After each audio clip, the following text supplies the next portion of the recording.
putting an end to identity politics. This is the Kevin Jackson Radio Show. Welcome back, everybody. Kevin Jackson here. Any idea how many wars are being waged right now? There's at least 15 wars waging around the world, at least. And many more looming. The Bible says there will be wars and rumors of wars. These are the final days. And there are. There's a rumor of a war right now, a potential war between the United States and North Korea and others. People mad at each other over the idea that we want peace. We want free trade. There are people go, North Korea deserves its sovereignty. As he sends missiles over Japan. Kim Jong-un sends missiles over Japan, test hydrogen bombs, and it's incredible to me that people can't see all we want is a peaceful world. The North Korean people would be a great marketplace if Kim Jong-un would take his thumb off of the people and let them thrive. There's only one reason why he doesn't want them to thrive. There's only one reason why anybody doesn't want somebody to thrive. It's when they control them. You want to know why? I forget the guy's name, but he had some girl as a sex slave in his basement. Now, I don't know what this girl could have grown up to be. I think he had 2 of them. Over time, he had multiples. But do you think that he wanted them to thrive?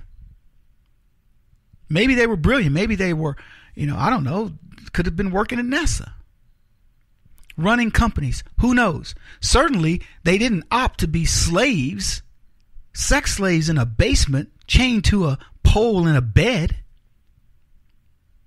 But why wouldn't he want them to thrive? Because if they thrived, they would get out of there.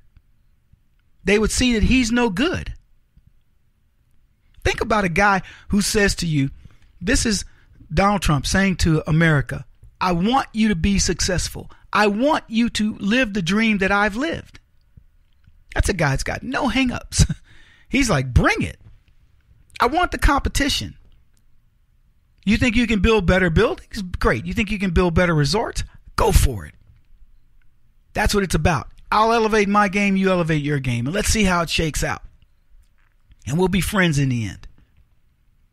He says to the world, elevate yourselves. Challenge us. The United States accepts your challenge. We don't say, hey, we got all this nuclear power, we got all these things we can do to you, and you'll do it our way or else. The only way that will work is we'll say, you either believe in what we believe in and allow your citizens to become good stewards of the world, good citizens of the world, or we'll just go put our ball, we'll play with other people. We're not isolationists.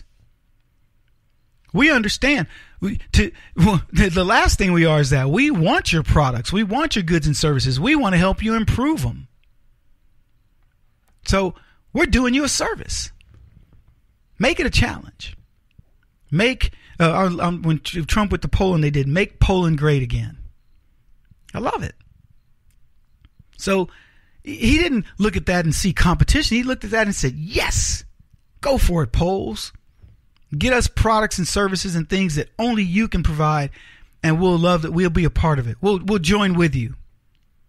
You been to Oktoberfest or you visited Chinatown? You're paying an homage to those societies within America. You're saying, go be better, go do better, do your thing. That's all Trump is saying. Anyway, he's challenging the UN to be better. He praised the organization for its potential, and the left are like, he's wishy-washy. Yeah, he accused I'm reading this. He accused the organization of trying to sabotage Israel, of wasting money, and failing to do its job of resolving conflict. Here's what he says. I have long felt the United Nations is an underperformer, but has tremendous potential. He went on to say it doesn't live up to its potential. It was I'm paraphrasing, but that was essentially it. And he's right. He is 100% correct. I got this off the UN's website. The UN is an international organization founded in 1945 after the Second World War by 51 countries committed to maintaining international peace and security, developing friendly relations among nations, and promoting social progress, better living standards, and human rights. Due to its unique international character and the powers vested in its founding charter, the organization can take action on a wide variety of issues and provide a forum for its 193 member states to express their views through the General Assembly, the Security Council, the Economic and Social Council, and other bodies and committees. The work of the United Nations reaches every corner of the globe. Although best known for peacekeeping, peace building, conflict prevention, humanitarian assistance, there are many other ways the UN and its systems, and they went through them, affect our lives and make the world a better place, blah, blah, blah. So let me tell you the 4 purposes of the UN. This is from the website. 1, to keep peace throughout the world.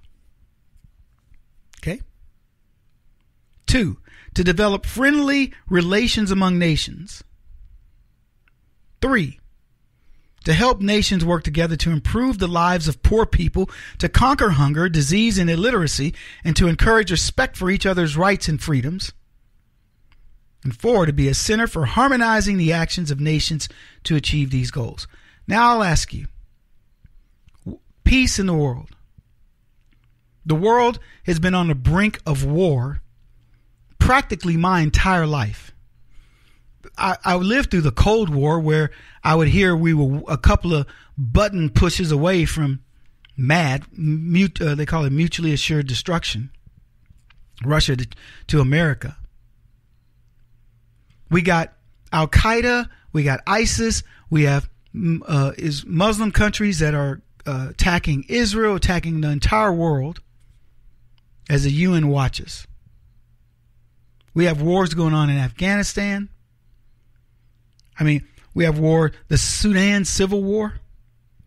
We've got Syria. We've got Myanmar. We've got Donbass, Ukraine, Darfur, Kashmir. We got war. There are at least 15. Some people say more. I don't know. I don't chronicle war, but I know there's a bunch of them. So we got all these wars. What is the United Nations rather? What are they doing? Are they stopping? Some of these conflicts have been going on for over a decade. I mean, many of them. What have they done?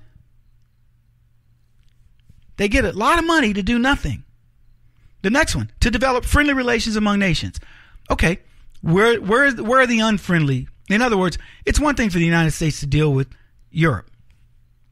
We buy cheese from France, or they buy cheese from us, whatever. We buy crumpets from Britain. They buy crackers from us. Who knows? But it's a whole other to look at Israel and say the people in the Palestinians and resolve that conflict, or the internal conflict in Iran between the Shia and the Sunnis, or whatever. All these conflicts going on, none of them being resolved, but that's what the United Nations Charter is. The second one, to develop friendly relations among nations. The next one, to help nations work together to improve the lives of poor people, to conquer hunger, disease. Let me ask you, do you think the United Nations does more for hunger and all these things? Or do you think you, as individual citizens, do? I'm talking about the money you pay to the government, as well as the money you may donate to the Arms of an Angel, or whatever these late night, humanitarian efforts like UNICEF or whatever. That's a UN one. You do it. You fund what we do in the UN, and then you do more on top of that. And then many of you get to volunteer, and you do a host of other things, and you do it more than any other country.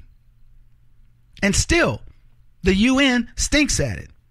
They haven't conquered hunger.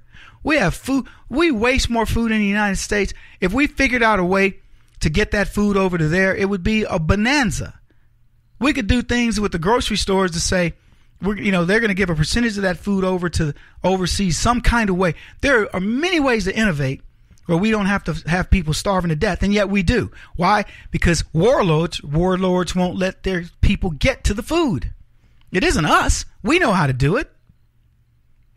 The next thing they say, they want to be the center for harmonizing the actions of nations to achieve their goals, protecting each other's rights and freedoms. What are the rights and freedoms of North Korea? North Koreans? What are the rights and freedoms of many of the Chinese? What are the rights and freedoms of Cubans? In other countries where they've got these internal conflicts.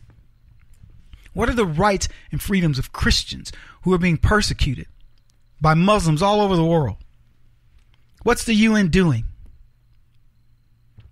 Donald Trump was right to chastise them. They deserve it. It's a shame in many ways that we are even, we shouldn't be having this conversation about them. This should be obvious. This has become a political tool, nothing more than a leftist, a so-called progressive organization that bilks us out of money and wants us to keep it afloat. It's time it ends. He won't stop until he's the top-rated radio talk show host in America. What kind of weird competitive freak are you? This is the Kevin Jackson Radio Show.